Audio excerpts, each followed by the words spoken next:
Hello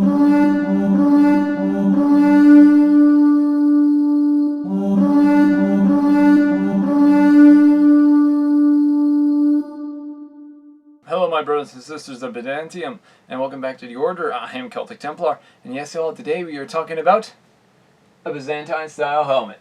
Now, ladies and gentlemen, this comes from allbeststuff.com that I acquired from, and yes, I have been trying to find a historical style of Byzantine style helmet, and luckily this one had a good price, and they make these at allbeststuff.com, and allbeststuff.com really did their job at trying to make sure it was historically accurate to what they would have looked like. I want to put this out here, y'all. This one was technically not easy to find on other sites, so I had to go to allbeststuff.com, and I'm glad I did because they make these, so yes. Now, our Byzantine style helmet is somewhere around the 10th century, so this would actually be a really good design. Now, this is what it says. I don't know if this is true or not, because with me and Byzantine style arms and equipment I'm not mostly familiar with, so yeah. But the price range around this would be around $118 or $119, and in such it would be, well, 9 by 7, in other words 7 in diameter from ear to ear. And in such, it's made out of 14 gauge steel, and it's actually made of 14 gauge steel plates that are overlapping each other like they would have done in a historical timeline. It also has this top notch, or this top hinge brass piece, which I do love about it. I had a problem first when trying to find out which end was the back and front, because literally I did not know which one was which. So I just took a gander and such, so yeah, it's kind of even still right now, a little hard to tell. So this is why I got the army cap on it still, so that way I know which one is where. So I'm going to have to probably create the historical type of arming backnet plate that it was been known to use.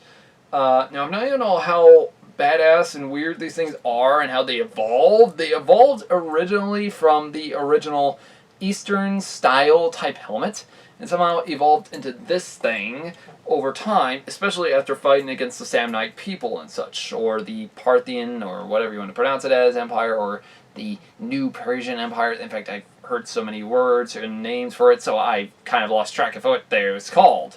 However, I want to put this out here, y'all. Allbeststuff did a great job at making this.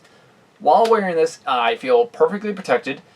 I can see openly from area to area impressively well. Pretty much, it's actually just like an open visored helm, as we would see. So it does do its job. Oh, but every time I do lift up my neck, it does cause me to not be able to lift up my neck, because I can only lift it up about yay much until it starts to hurt. However, I can look to my left and my right. This thing, though, is incredibly weird, but I think I might just need to put some more padding in here. So, yeah, that might be the best option. But still, this thing is pretty cool for its design. Now, another thing also I do like about this is the fact when it comes to a sword blow or any type of weapons blow, it will deflect to the side upon getting hit upon this area. And even if it hits this notch area, it's actually seen that sometimes it would dent a blade. I don't know if it's true or not. I'm not going to try and test that out, because, well, I love my weapons and I don't want to destroy them like that. The thing is, I don't know how much this thing can hold up to steel. And in fact, we will hopefully be doing a how-to videos on how to dress as a Byzantine military army. And such, it will take some time because I'm still researching some of their arms and equipment. Because I have to go through the entire dialogue of what arms and equipment they would have used. However, it is stated, though, the Byzantines or Eastern Romans, whatever you want to pronounce it as, would have used this helmet up until the fall of their empire. And such, it would have evolved in a type of way that in which it was a little different compared to what we see right now. But you gotta admit, though, the Byzantine helmet looks incredibly awesome to wear. And as such, the hilarious thing is, most people don't realize, is that this helmet was used by the last Romans. And as such, many people, when they hear the fall of Rome, they mostly just think, oh, when the Western Roman Empire fell, that was the end of the Roman Empire. No. The Eastern Roman Empire survives. However, it was still known as the true Romans. And such, it's kind of confusing, I know, but that's how it is. And such, how did we get the word or name Byzantine is still left unknown. Many historians actually state it might be because of an emperor or and such.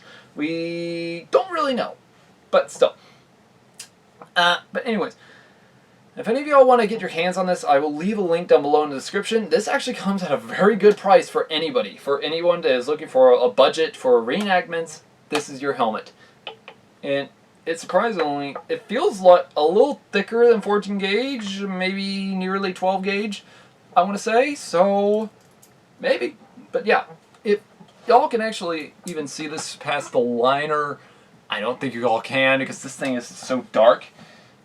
It's just overlapping pieces of plate all held together like we see up here.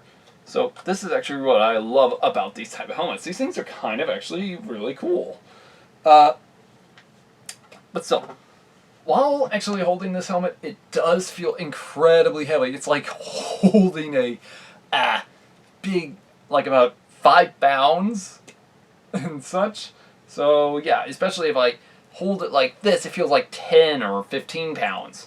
So this thing is incredibly heavy to its point. But anyways, guys, as I said, I'll leave links down below in the description if any of y'all want to get your hands on this bad boy. Anyways, guys, but the Celtic Templar. Hope to see y'all in the next one.